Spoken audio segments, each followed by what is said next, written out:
রোজ নেশাখোর দিনের অট্টালিকা থেকে গ্রামের সরল পল্লী পথ, ব্যস্ত বন্দর থেকে নির্জন গলিপথ, সবখানে মাদকের বিষাক্ত ঝড় মানবতার প্রাণ কেড়ে নিচ্ছে আর মানুষের বিবেককে গ্রাস করে নিচ্ছে পাপের এই অন্ধকার যুগ। মাদক হলো এমন একটি অভিশপ্ত দ্রব্য, যে দ্রব্য সেবনের ফলে মানুষ নানান ক্ষতির সম্মুখীন হয়, শারীরিক স্বাস্থ্য নষ্ট হয়, মানসিক স্থিতি ভেঙে পড়ে, আর যুব সমাজের ভবিষ্যৎ অন্ধকার নিমজ্জিত হয়। এই বিষয়টি আল্লাহ তাআলার বাণীর মাধ্যমে আমাদের নিকট স্পষ্ট হয়ে যায়, যা সূরা বাকারা এসেছে, কুল ফীহিমা ইসমুন কাবীর ওয়া মানাফিউ লিন-নাস ওয়া ইসমুহুমা আকবারু মিন নাফইহিমা। এই মদে উপকার ক্ষতি উভয়টি রয়েছে, তবে উপকারের চেয়ে ক্ষতির দিকটাই বেশি। এরপরে সূরা নিসা এসেছে যে হে ইমানদারগণ, নেশাগ্রস্ত অবস্থায় নামাজের ধারে কাছে যেও না, কারণ এই নেশা বক্ষণের পর মানুষের বিবেক ঠিক থাকে না, যার কারণে সে নিজের পিতাকে হত্যা করে, নিজের মায়ের সাথে জেনায় লিপ্ত হয়, নিজের বিবেক তখন কাজ করে না, কারণ একটাই, সে নেশা বক্ষণের কারণে তার সেন্স ঠিক নাই।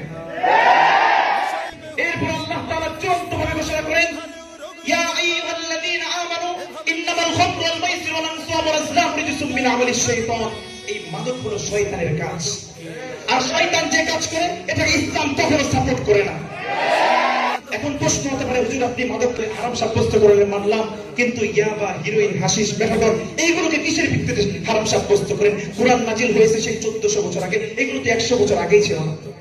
আরে মিয়া, ইবনে মাজাহ শরীফ খুলেন, 3999 নম্বর হাদিস বের করে দেখেন, হুজুর সাল্লাল্লাহু আলাইহি ওয়াসাল্লাম স্পষ্ট বাণী যে কুল্লু মুসকিরিন হারাম, যেই বস্তুতে নেশা পাওয়া যায় সেটাই হারাম।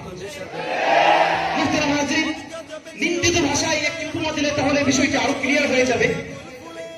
কারুকার্য মণ্ডিত স্টাইলিশ নামের পাত্রের খাবার সকলে ভক্ষণ করতে পছন্দ করে, কিন্তু ওই কারুকার্য মণ্ডিত স্টাইলিশ নামের পাত্রে যদি বাথরুমের ময়লা আপনার সামনে যদি পরিবেশন করা হয়, আপনি কখনো ভক্ষণ করবেন? কখনো ভক্ষণ করবেন না। তাহলে মাদককে যখন ভিন্ন নাম দিয়ে, মাদকের নাম হিরোইন দিয়ে, মাদকের নাম ইয়াবা দিয়ে যখন আপনার সামনে পরিবেশন করা হয়, তখন আপনি ভক্ষণ করেন কেন? জবাব দেন। লজ্জিত কণ্ঠে বলতে হয়, আমার দেশে কিছু দেওয়াল দেখবেন যেখানে এই ধরনের সুন্দর ডিজিটাল ব্যানারে স্টাইলিশ ভাবে লেখা থাকে মাদক ছেড়ে দিন, ফুলের সুবাস দিন। কখনো যদি আপনি ওই দেয়ালের পিছনে যান, তাহলে দেখবেন সেখানে চলছে মাদকের বিষাক্ত কারবার।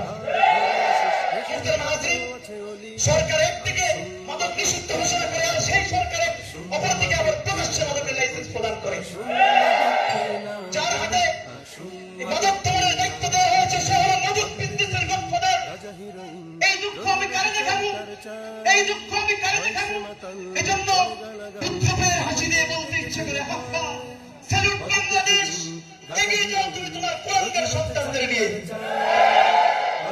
আজ আমরা যে কঠিন অবস্থার সম্মুখীন হয়েছি, এটা কোনো বাদ কল্পকাহিনী নয়, বরং আমাদের সমাজের বাস্তব প্রতিচ্ছবি।